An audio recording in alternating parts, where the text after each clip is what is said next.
This field represents big moments, big challenges, and the need for a team you can trust. At Holloway and Hulling, we understand what's at stake. We are your advocates in Missoula and Western Montana.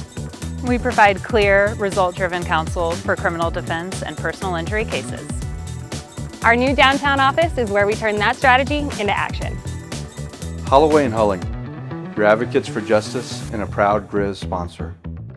Thinking about selling your home in Missoula? Here's the truth. Buyers are still out there, but they're being picky. That means how you market your home matters more than ever. I'm Ty Hobbs with Hobbs Homes at Keller Williams, and my job is to make sure your listing stands out. From strategic pricing to professional marketing, stunning photography, and targeted advertising, I'll position your home to attract the right buyers and get you the best price possible. In today's market, it's not just about putting a sign in the yard, it's about telling your home story, creating urgency, and negotiating every dollar in your favor. If you've been on the fence about selling, now's the time to talk strategy. Let's see what your home could sell for and how we can make it happen.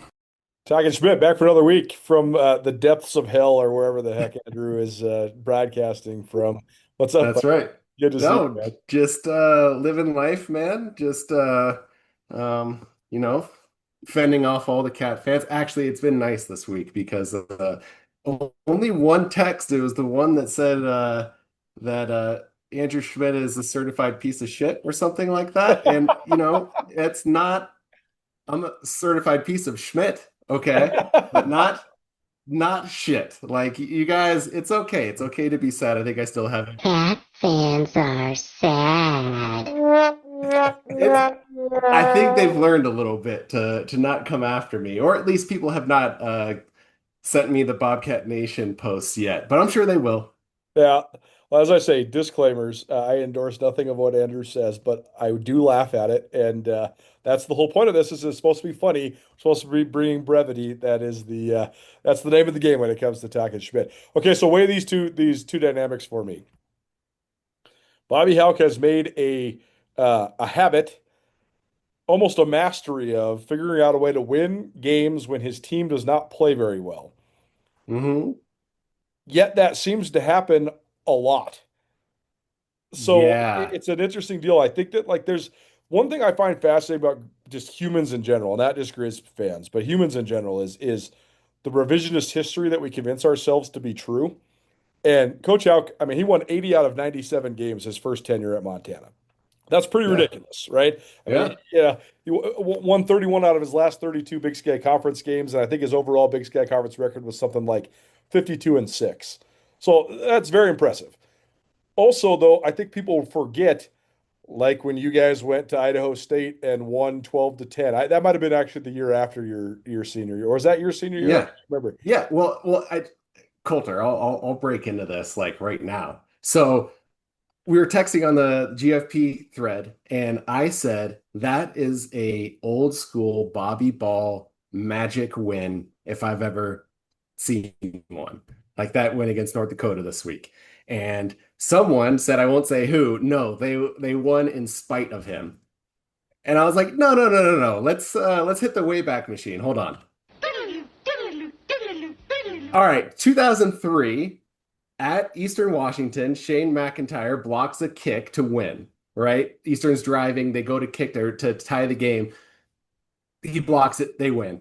2007 against Eastern Washington at home, 4th down, Berquist throws that pass to Bagley. He reaches out, that awesome photo, catches it with his fingertips, sets up a Dan Carpenter field goal. We win. All right.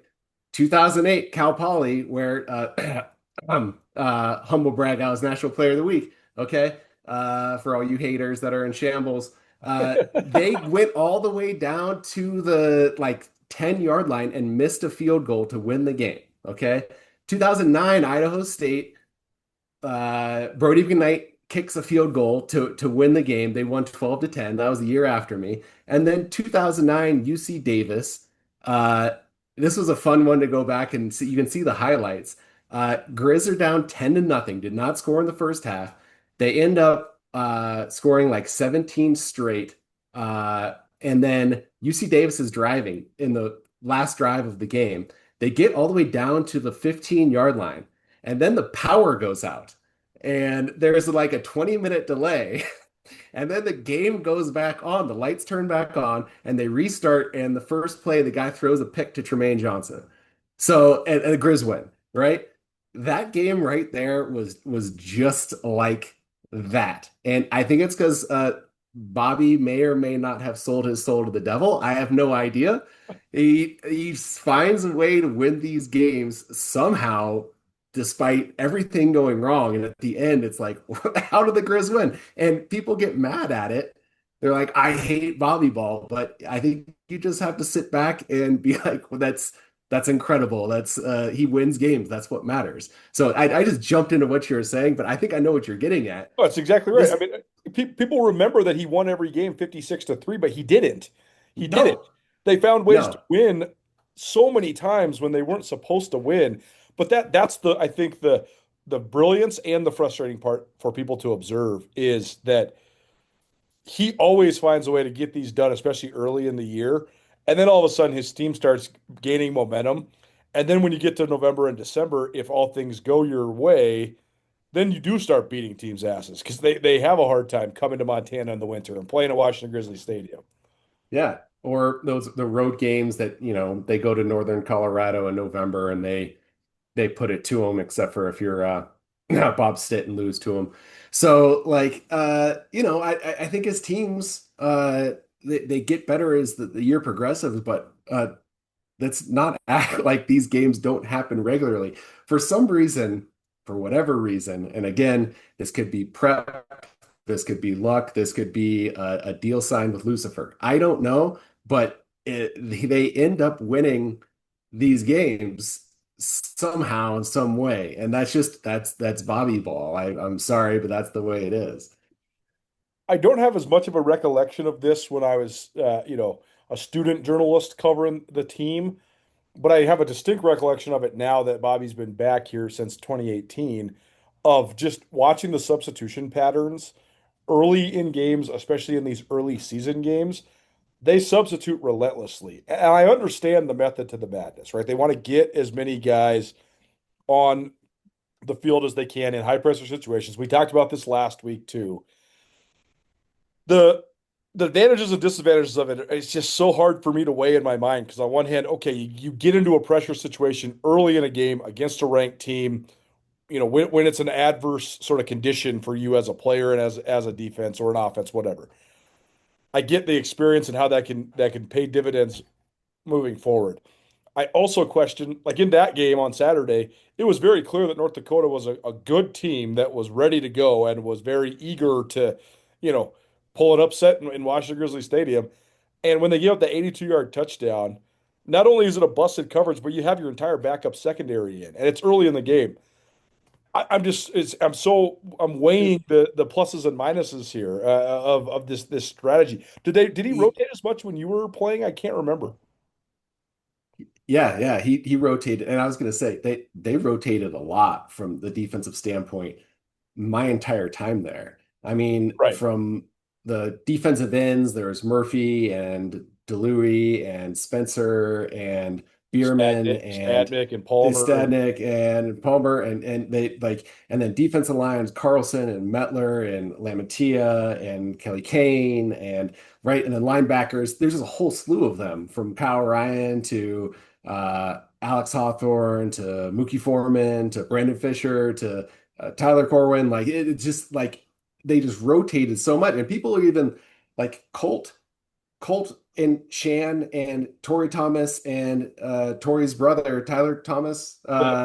They all rotated a lot too. It's like all of those guys go in and out and in and out and stay fresh, and they've always done that. Now, in big games and big moments, I think that they don't as much, but they still rotate guys quite a bit. And I think in big games, you want like those guys who gave up that long touchdown probably won't make that mistake again, right? They don't want to get embarrassed like that if they want to play.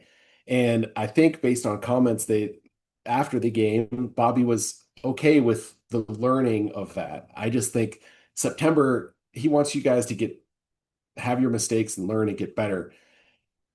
But to your point, like that's a big game. That's a big like North Dakota is a good team. So I mean, I prefer for you to make those mistakes against like Indiana State this week I'd rather not have you make those mistakes in a game where you could lose. But I think the magnitude of those moments are big learning experiences. And hopefully those guys are a lot better in November because of what happened in September.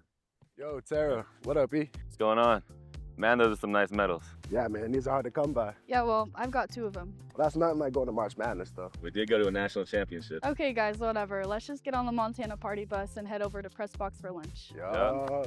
Nuanez now and Skyline Sports, covering Montana athletics and the Big Sky Conference better than anybody. The Montana Party Bus and the Press Box are also proud supporters of Montana athletes. Hey, cheers to you guys, man. Cheers to Montana. Cheers to chasing more championships.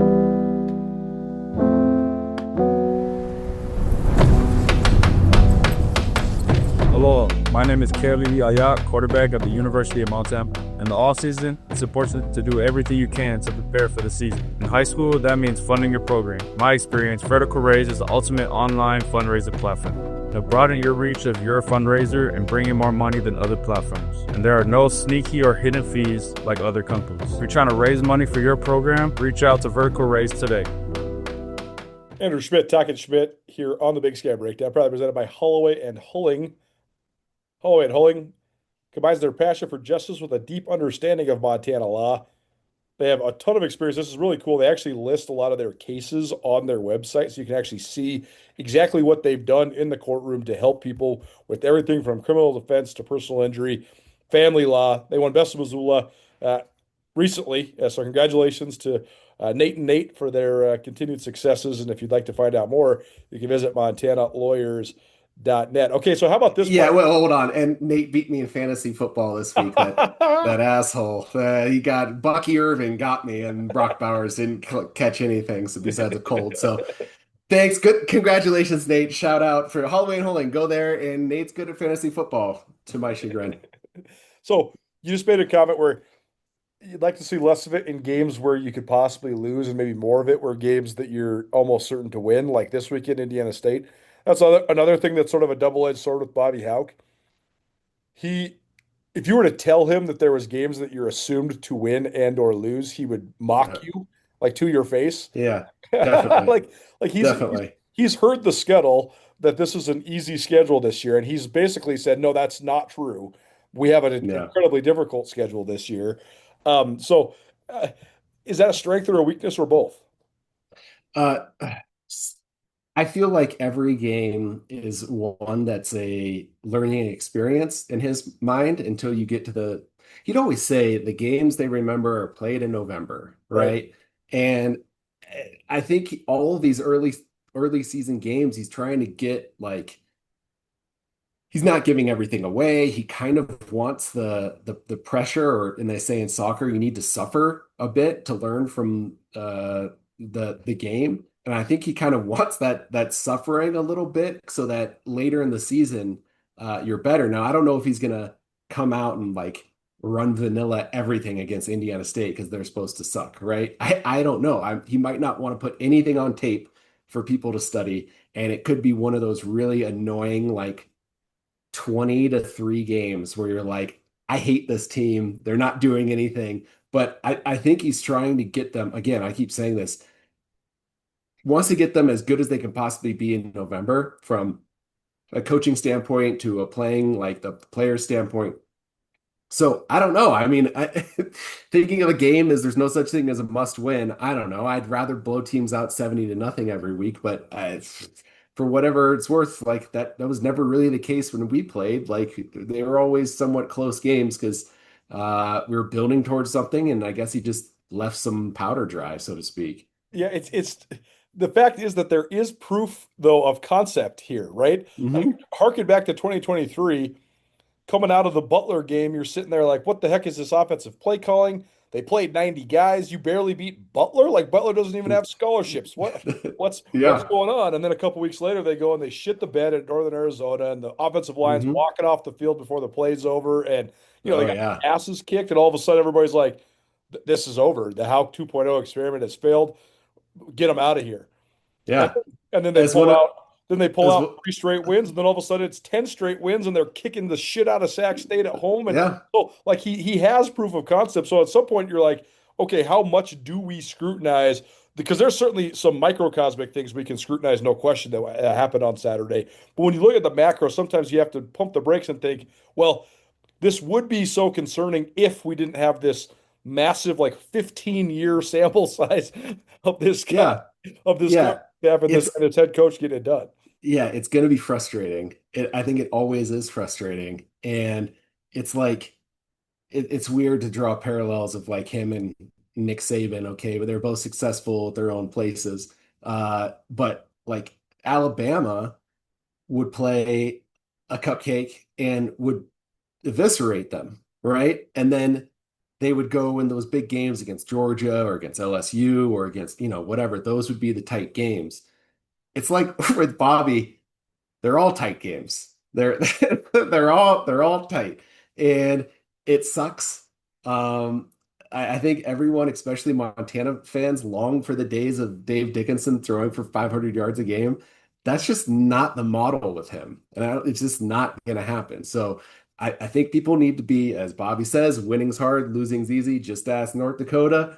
Like, just be satisfied with a win. They won the game. That was a ranked win. I think North Dakota's good. People just are gonna have to learn to be happy. You'll have this, and then you'll enjoy it, is what his mantra should be. Not to get stuck on 2023, but after the NAU loss, then they barely beat Idaho State 28-20. Then they pulled out the 31-23 win over Idaho State. They had to secure an onside kick and hold on for dear life in a 23-21 win over Idaho. And then boom, it turns into November, 40-0 against Northern Colorado, 37-7 against Sac State, 34-10 against Portland State, 37-7 against Montana State, 49-19 against Delaware in the playoffs. And then it goes back to being, the overtime games against Furman and North Dakota State. But it is just crazy to think that you could just be getting by the skin of your teeth and then to start beating people down 40-0 just on the span of one calendar page turned. As one person in our text thread said after the NAU game, it should have been a Lane Kiffin tarmac situation. That happens, and I got caught up in the air, called those guys a bunch of me's. Like, they look bad, but again, that was, but for that experience, losing at NAU, they wouldn't have gone on the run that they went on. I think everyone kind of learned from it. And this tight win against North Dakota, where they looked like, as you say, as my favorite new term, they look like ass salad for 3 quarters. And I don't know how they just turned it around, but they did. And the defense looked good. But all of a sudden they were running plays that were smart and worked, where for 3 quarters, what did they have? Like 6 3-and-outs like in a row? Like, it was awful. It was these shits. This is the thing that stirs their own pot, though, is they do all this like weird tunnel screen bullshit, or then they run it like head first in the middle of the defense, try to run inside zone and just be tougher than the other team. But then Ah Yat comes alive, and he has he throws that sweet post corner. He throws the sweet, up and out to the tight end. The touchdown pass that won him the game to Brooks Davis was an absolute dime. So you're sitting there thinking, okay, is this also a method to the madness? Do they just not throw it down the field until they absolutely have to? But it stirs their own pot, right? Because people in the stands bitching about the play calling for 3 straight quarters, and then Ah Yat comes alive and throws for like 200 yards and a touchdown in the 4th quarter. Yeah, and there were some good things. As I hear, there's a little sounder. After Ah Yat's last drive. Like, what a dime. And look at that route by Brooks Davis. That gets another one. Yeah, that was sexual in nature, sexual and violent. Just got him on that double move. Absolute dime. Loved every second of that. The rest was shit. And I don't know how they couldn't get into these things. They couldn't protect. They couldn't they couldn't get open. Ah Yat was having bad throws, that interception. They were having bad luck with that other interception. They just couldn't get out of their own way. And then all of a sudden, boom, it's open somehow. And I think everyone that's a Griz fan wants that last drive all the time. And I don't know if there's a way to get to that. I think you need to set up the run and do a bunch of other things to get to that point. So you can't just have that all the time. But the offense was constipated for the grand majority of that game. It was bad. At Holloway and Hulling, we deliver the results that Griz fans deserve. If you've been charged with a criminal offense or a DUI, we will fight to defend your rights. If you've been injured in an accident, we have the offense to get you the compensation you deserve. Choose the right team. Choose Holloway and Hulling for proven criminal defense and personal injury legal services, a proud partner of Grizzly Athletics. Visit us soon at our new downtown location or check out our website for more information. That said, I believe what we saw in the last 8 minutes was a huge turning point for Ah Yat. And I think he has a chance to take that forward. And I mean mentally more than physically, right? I think he can do it physically. I think he just needs the confidence to be able to do it mentally. And I think it's something you can build on. So do you agree? I mean, what did you think of just the way he sort of turned the page? And I mean, those 2 drives to get to the field goal and then get the touchdown, and that was big time. I thought he really came alive during that stretch. All of the qualities that you want in a quarterback were displayed by him in that end of the game. Like, he did not get rattled. He did not get flustered. He put the team on his back. He made plays. He made throws, and he won the game. Like, that's John Elway-esque. I'm dating myself with a John Elway reference. I mean, kids, he was a good quarterback for the Denver Broncos who had all these last-second comebacks. I guess the modern age person would be Patrick Mahomes or something like that. Okay. Baker Mayfield, baby. Baker Mayfield last night. Yeah. John Elway would do that all the time, right? His eyes didn't get too big. He took what was there. I was watching that fourth down play. It was really good by him. And for having like a bad game all the way up to that, he stands in the pocket and he sees a guy at about the sticks who's covered. And he looks at it, and then he has another guy, and he looks at it, doesn't like either, which is maturity, right? And then he sprints out, and he could have, at that point, which last year he probably would have, tried to run for a first down. He may not have got it. He may have got it. But he keeps his eyes upfield and does scramble drill, and Gale is up the sidelines, and he hits him on a perfect throw, like cross-body throw. That right there is maturity. And if he can go through his reads like that and know the situation and what he needs to do, he's going to be very, very good. It's just, can he get to that point, and can the O-line protect enough for him to get to that point, I guess, is the big question. We'll get to the O-line just one more point here, because tell me what you think of this theory. Ah Yat, so far during this season at least, and mostly last year too, has been way better when it's either broken plays or in like 4-minute drill, 2-minute drill type situations. I think that's directly correlated. I think less thinking equals better performance for him, and I don't think he's alone. I think that's a lot of young quarterbacks. So I think it's completely out of the question to ask Bobby Hauck and Brent Pease and Rob Fennessy to run, a 4-minute type offense that's a hurry up type of offense anytime besides in the 4-minute. But I mean, what do you think of just the fact that he seems to be better when he has less time to think? Yeah, I mean, I think that's with young players in general a lot, right? Like coaches say it all the time, like stop thinking and just play, right? Or with pitchers, stop thinking and just throw the ball.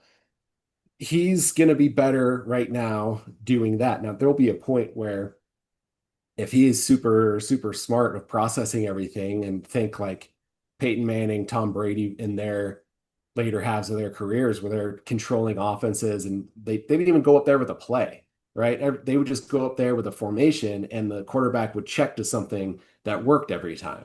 Like, those guys were so good at what they did. You can get to that point, and you can get to that point in college, assuming that the staff lets them and they're not the ones calling the plays down from the sideline. But he can get to that point. But right now, he's not. And he just needs to go out there and play and use his abilities and be confident in what he sees on tape all week. And if he does that, he's going to be good. If he doesn't do that, he'll be less good. Talkin Schmidt, probably presented by Holloway and Hulling. They're not only lawyers, they're advocates in the courtroom and beyond. They have a team of legal professionals united by a common goal to provide exceptional legal representation to the people of Montana. To find out more, call 406-880-7424 or visit montanalawyers.net. Okay, so I did a whole deal on my ESPN radio show as well as on Skyline Sports about the fact that I thought one of the biggest question marks for the season coming into the season was the right side of the offensive line. And then I interviewed both Patrick Maytan and Everett Johnson, the two guys that ended up sort of winning those spots at right guard and right tackle. Had them on the radio live, talked to them, did it on the podcast, etc. And then the right side of the offensive line got destroyed against North Dakota. I thought the whole offensive line looked not up to snuff if you want to be a national championship caliber team. Your analysis of what we saw up front from Montana against North Dakota on Saturday. Yeah, I mean, it's this week's Schmidt Storm, really. Schmidt Storm.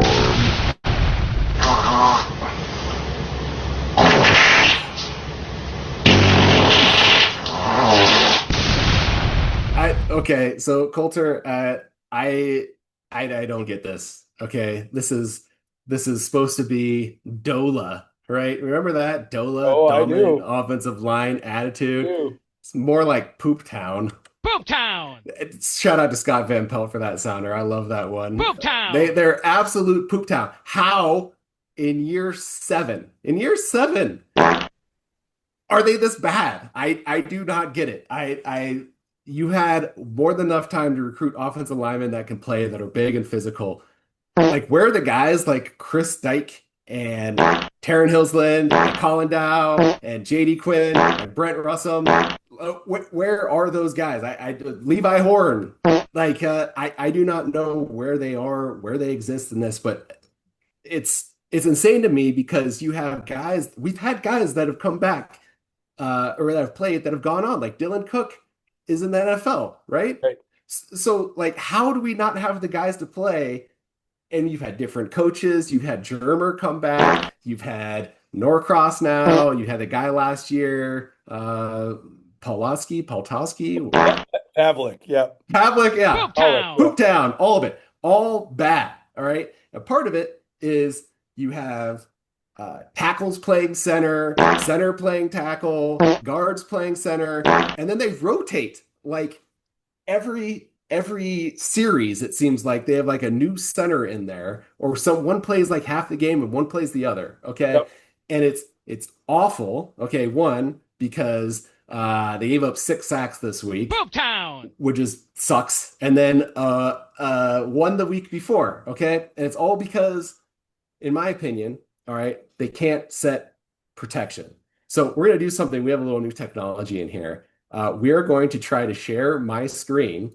Okay. And then we're going to share the sound.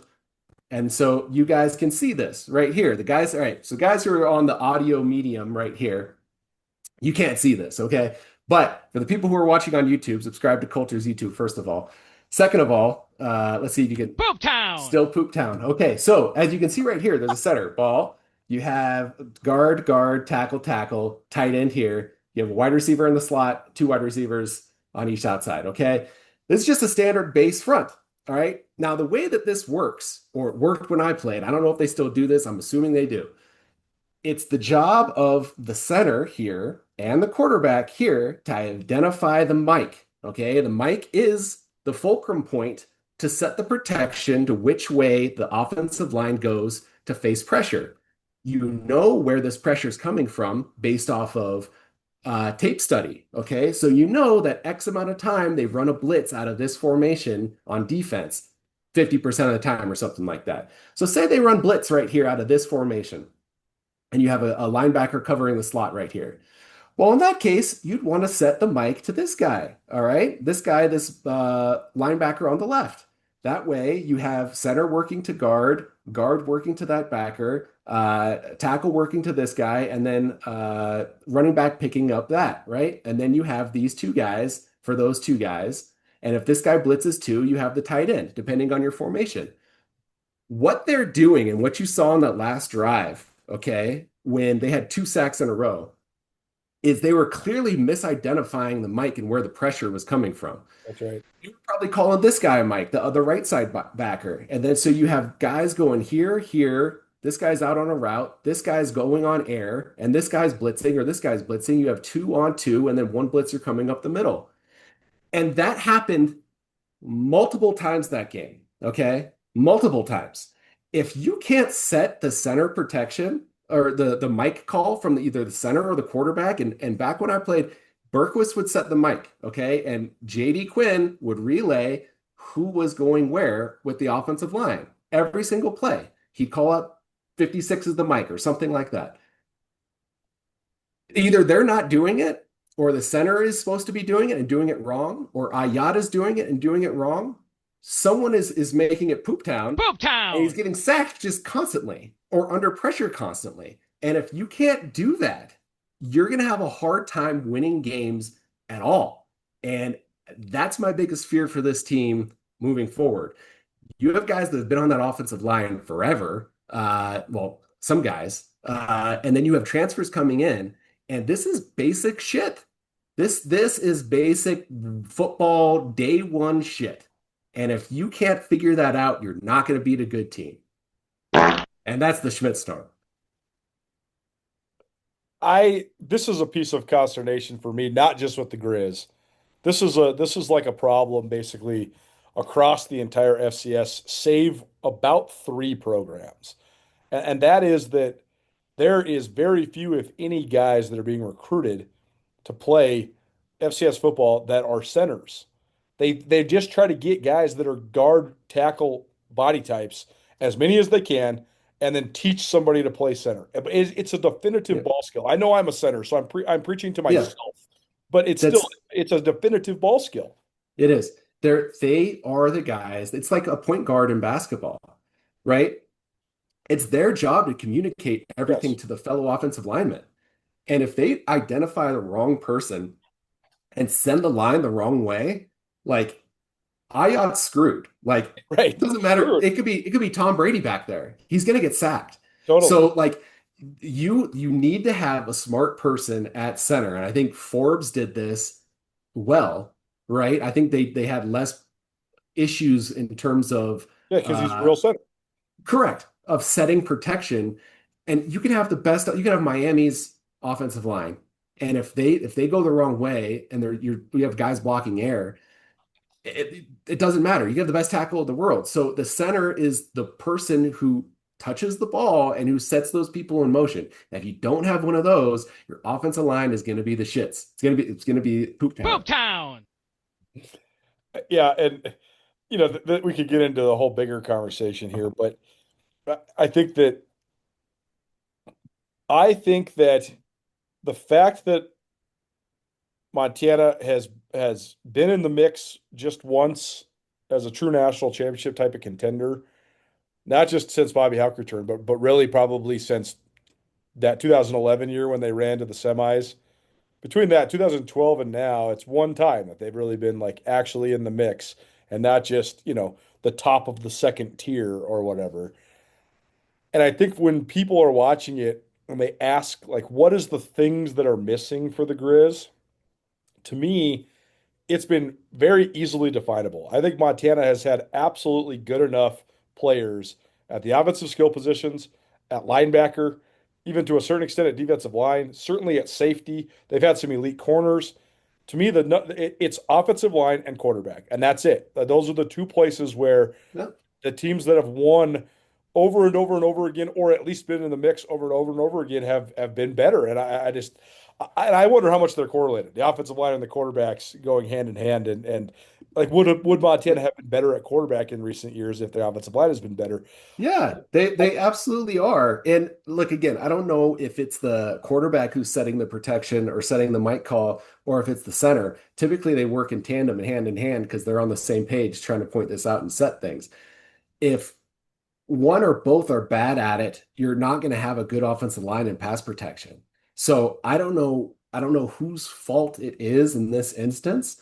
It could be Ah Yat's, it could be the center, whichever one they have. But if you're switching centers, right, you need to know what the guy next to you is going to do. And if the center is miscalling the mic and the other guy's not, and then you don't have faith in what your center is doing, it's going to be bad. It's like you need to get that position locked down. You can't be, it's the most important in terms of getting everyone on the same page, position on the offensive line. So, and look, I hate talking about the neighbors, all right? But the reason they have been so good recently is because their offensive line has been great. Exactly. The guys that they've had, like transfers to Texas Tech and Michigan State and Cal or whatever, wherever they're going or getting drafted, or they're All-Americans, or they're, they have been a great offensive line. And it's no secret why they've won so many games. If you have a good offensive line who knows what the hell they're doing, you're going to win games. I just don't think that, I do not know whether or not that this offensive line can be like that, because right now they need to figure that out. If they figure it out, they'll be fine. If they don't figure it out, they're never going to beat a team like a North Dakota State or South Dakota State or Cats or whatever, because you can't get your offense going if you're getting sacked every single play. Is a will you marry me in your future? Or maybe you do it all over again. Hi, I'm Brian Toon with Jewelry Design Center, inviting you to come see the largest selection of Will You Marry Me in the state of Montana. The brightest diamonds of every shape and size, unique settings built to last, and skilled jewelers on site offering free sizing and maintenance for life, because that's how long we want to be your jeweler.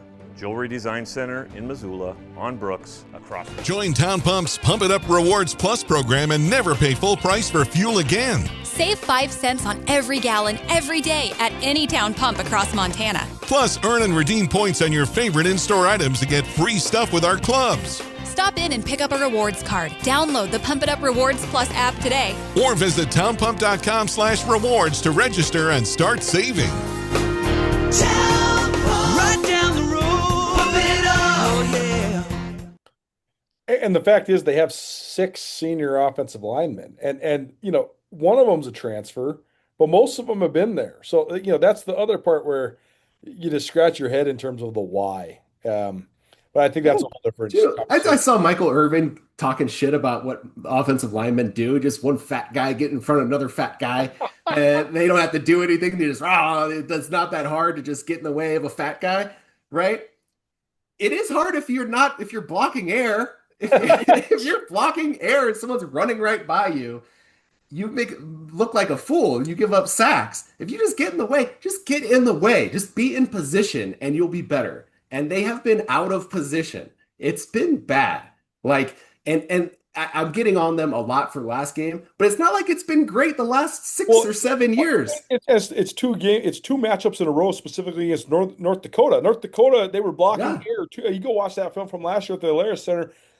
They run zone. They have a zone blocking scheme, right? So a lot of times when they run RPO stuff, it still looks like a run. They got multiple guys that are shifting to the right or shifting to the left that are not touching anybody. So that to me is exactly affirmative of what you're saying. It's pre-snap calls that's thwarting them as much as it is ability. Yeah, they need to get it. You guys have been there forever, and this is not rocket science. Again, just get in the way of someone, and your technique can be shit, okay? And I think our guys, when I played, had good technique, but they were positioned correctly. Like, we had, I don't know how many games we gave up the most amount of sacks. Like, I don't know how many games we had, 6 sacks against us. I think in 2005 or 6, we had the most sacks against us in the Big Sky. And besides that, I thought we were pretty good. But you need to at least, at the bare minimum, know where to go. and look, in the last 6-7 years, they have not shown me that they can do that often. So I'm more pessimistic that they'll be able to do it moving forward. But who knows? Maybe these guys, they figured out, they watched the tape, they're like, hey, this is an easy fix, because it is an easy fix, okay? It's just calling out the correct mic. Maybe they figure it all out, but them not being able to do it in a game like this, and then most of the time for the last 7 years, is concerning. It's very concerning. All that said, the Griz are 2-0. Yeah, hell yeah. Hell yeah. We have some good stuff. I'm like, the sky's not falling. They need to be better, though. Clearly. That's why they're the Schmidt Storm this week. Like, well, that's the other. I mean, that's like the eternal question mark with the Griz over the last 20 years. It's certainly the last 15 is, are we analyzing them based on the here and now and the scope of what they have within their locker room, or are we analyzing them based on the history of their success and also now the history of 3 or 4 other programs who are having more success than them, right? Like that's the biggest question is, are you analyzing the Griz versus 123 FCS teams or 3? Yeah. I think it's fair to analyze them against 3. Yeah. No, we should be at the top echelon. And look, I know that coaches, okay, watch this because I've been informed of that. Coaches, get your shit together on the offensive line. I beg of you, because this is not that hard. And you can text me and be mad that I said this, but I'm just saying what everyone else is thinking. Okay. They need to be set up correctly. And currently they are not. They are not. Your level of stoke for the Indiana State Sycamores on the docket this week in Missoula for the Griz. I'm going to be about 3 bourbons deep, hopefully by halftime. And they're either going to be celebratory bourbons or they're going to be sad bourbons, I guess. I'm hoping they're celebratory because I don't want to pay much attention to this game. To be honest, I'd rather put it on in the background and catch the highlights and maybe watch it. But guys, just please kick the shit out of them. I'm begging you. I have stuff to do this weekend. Amen. Anything else you're going to be watching this week before we let you go? Just in terms of Griz execution or improvements, or in terms of the Griz. Yeah. I don't give a shit about what else you're watching. I was going to watch the new Superman or something. No. No, I want to see the offense sustain drives and have less 3 and outs. I want to see them convert on 3rd down. Yep, that's like standard. Yeah, I would say intermediate to